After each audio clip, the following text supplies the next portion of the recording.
Over the summer, campaigners in Britain successfully sought to ensure that notes issued by the Bank of England continued to have at least one woman who wasn't Queen Elizabeth depicted on them. Led by Caroline Criado-Perez, the campaign was successful, and on July 24 the new governor of the bank, Mark Carney, confirmed that the novelist Jane Austen would be featured on the new £10 note. Like Adam Smith, Austen provides contemporary Britain with some of its most important legitimating narratives. She combines property fetishism, the obsessive taxonomy of rank, and silence about crimes offstage and offshore to create an art that is as appropriate to our age as to hers. The exquisite quality of social surveillance in Austen makes a perfect match with Adam Smith's Just So stories about the division of labor. The spectacle of women acting effectively to secure their objectives in the public realm was too much for many men, and those associated with the campaign were subjected to torrential abuse. At one point,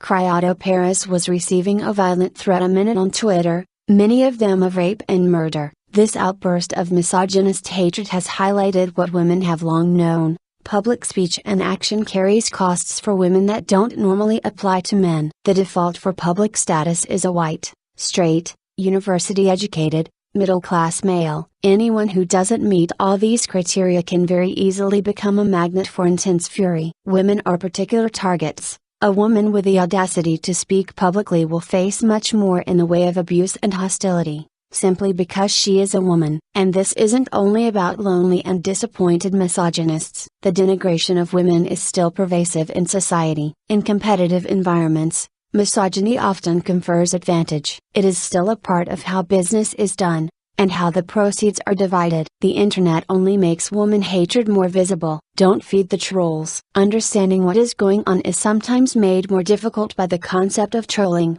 Insincere speech intended to derail conversation. Trolling takes many forms and includes sexist and racist abuse. But it also takes the form of calculated witlessness, artful irrelevance, and a talent for misdirection that can approach a kind of infuriating sublime. Often the best way to deal with trolling in this sense is to ignore it. Don't feed the trolls, as the saying goes. But this doesn't seem remotely like an adequate response to the kind of abuse that Criado-Perez received. It's important to note that at least some abusive speech online is deliberately orchestrated in order to promote another, unstated agenda. We know that the US-UK state has extensive real-time knowledge of what happens on social media. Given the extensive use of agents provocateurs in the real world, it is unduly trusting to think that the powerful wouldn't use them online, too. If I wanted to frustrate the emancipatory potential of digital media, I would do what I could to encourage and promote racism, misogyny, and other kinds of prejudice. How much of the abusive speech is created by public relations schools and spooks from the state can only be a matter of conjecture. They're definitely listening. It seems unduly naive to think that they aren't also talking. And we also need to bear in mind the extent to which both insincere speech of various kinds and outright abuse are not limited to the internet. The author and filmmaker Joel Bakan once told me how he had been grilled mercilessly during a television interview. As far as he could tell,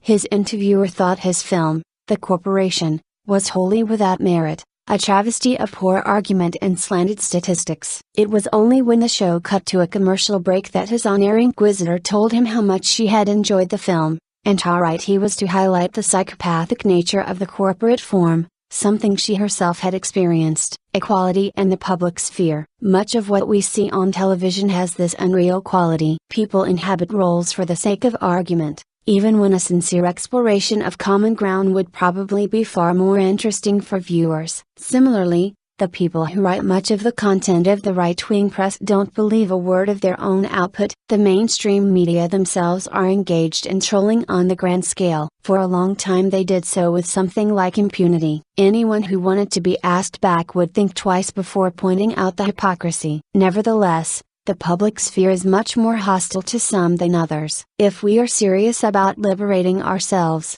we cannot tolerate those who seek to intimidate. If you see online abuse, recognize it for what it is, and attempt to drive some categories of speaker from the public sphere. If they succeed, they narrow the range of expressible opinion, and so reduce your own freedom. Each of us has to decide what we can do as individuals to deal with this threat to our liberty. But an adequate response requires more than this. We also need to work together to create media forms in which we aren't obliged to take on the burden of representing a group or body of opinion. At the moment, those who manage public speech insist on giving an argument a public face. While it is necessary to ensure that the professionals of speech are more representative of the general population, it is not sufficient. A class of commentators will never be able to articulate adequately the interests of those they represent. Something else is needed. We also need the power to engage in public speech without necessarily becoming a talking head. In the age of Austen and Smith,